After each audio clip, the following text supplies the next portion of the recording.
진호님 들어와주셨네요. 루클님 안녕하세요. 예, 안녕하세요. 칸트의 사상 중 본받을 만한 점이 있다면 대표적으로 어떤 부분이 있을지 궁금합니다. 글쎄요. 어떻게 이야기해야 될지 모르겠네요. 이 부분은요. 뭐 굉장히 진중하고 진지한 부분이라든지 삶의 태도, 또 논리적인 일관성을 추구하려고 한 부분이라든지 뭐 이런 부분들 얼마든지 본받을 만한 그런 모습이라고 생각을 하는데, 뭐 칸트의 사상이 어떤 부분은 뭐 본받을 만하고 요 부분은 본받지 못하고 뭐 이렇게 생각하시기보다는, 칸트의 사상을 이제 그 칸트가 자신의 생각을 정리하는 그 전체적인 모습은 굉장히 진지하고 논리적이고 어, 아주 지혜롭고 뭐 그런 부분들이 있다고 보여지고요. 그렇지만 그가 생각한 결론은 동의가 되지 않는 거죠. 저한테는요.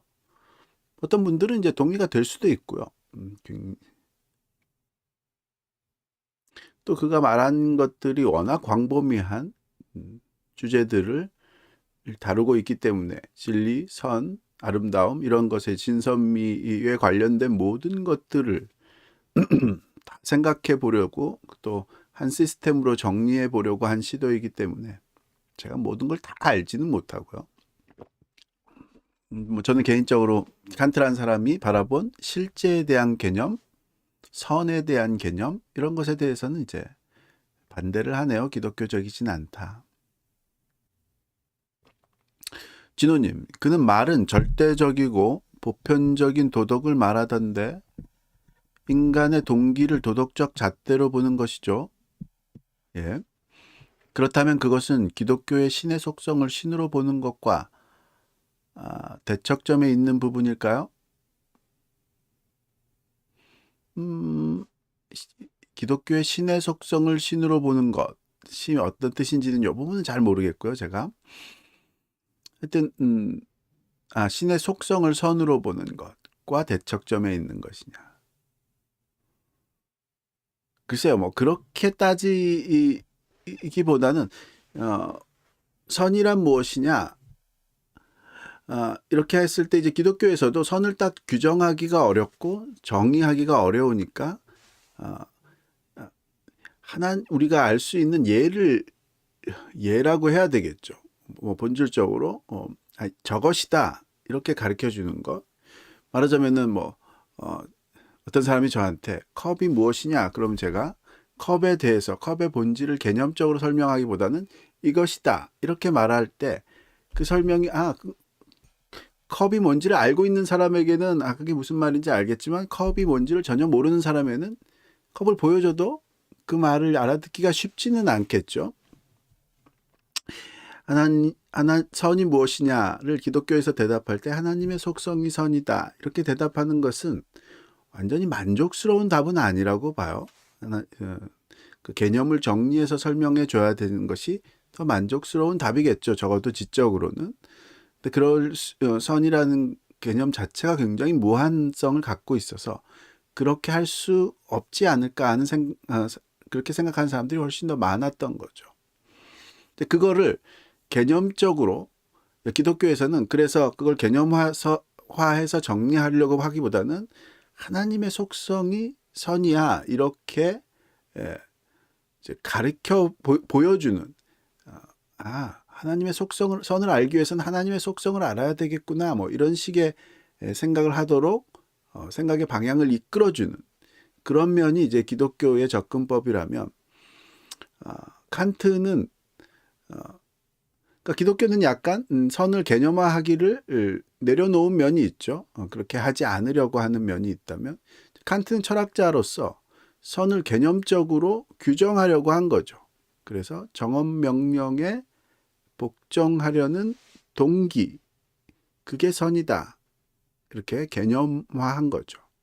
그러니까 대척점에 있다기보다는 선에 대해 선을 선에 대해서 접근하는 방법이 다르다. 이렇게 생각해 보셔도 좋겠죠. 칸트가는 철학자로서 선이란 무엇인가를 개념적으로 규정하려고 했다.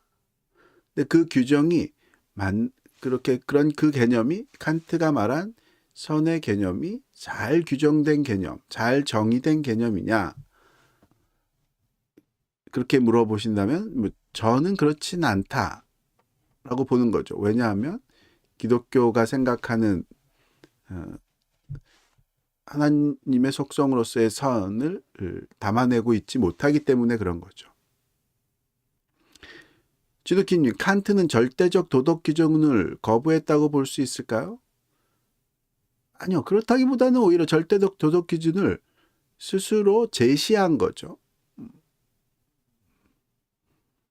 정엄 명령에 대한 복종. 찌누키님, 저는 신의 절대선을 절대적 도덕 기준으로 생각해서요. 그렇죠. 이 말도 같은 말이에요. 절대적 도덕 기준, 그것이 선이다. 맞아요. 같은, 전혀 달라진 게 없죠. 선이라는 말을 절대적 도덕 기준으로 바꿔버린 것 뿐인 거죠. 그래서 칸트는 절대적 도덕 기준을 정엄 명령에 대한 복종이라는 개념적으로 설명하려고 한 거고, 기독교는 보통 전통적으로요. 다 똑같지는 않지만 절대적 도덕 기준이 바로 하나님의 본성이다. 어떤 사람은 신이다라는 말이 그런 뜻인 거죠. 신이 절대적 도덕 기준이다라는 말이 하나님의 본성이 선이기 때문에 그 선이신 하나님이 기준이 돼서 하나님의 본성과 맞으면 선이고 하나님의 본성과 달라지면 그게 악이다. 이렇게 생각하는 게 이제 기독교인 거죠.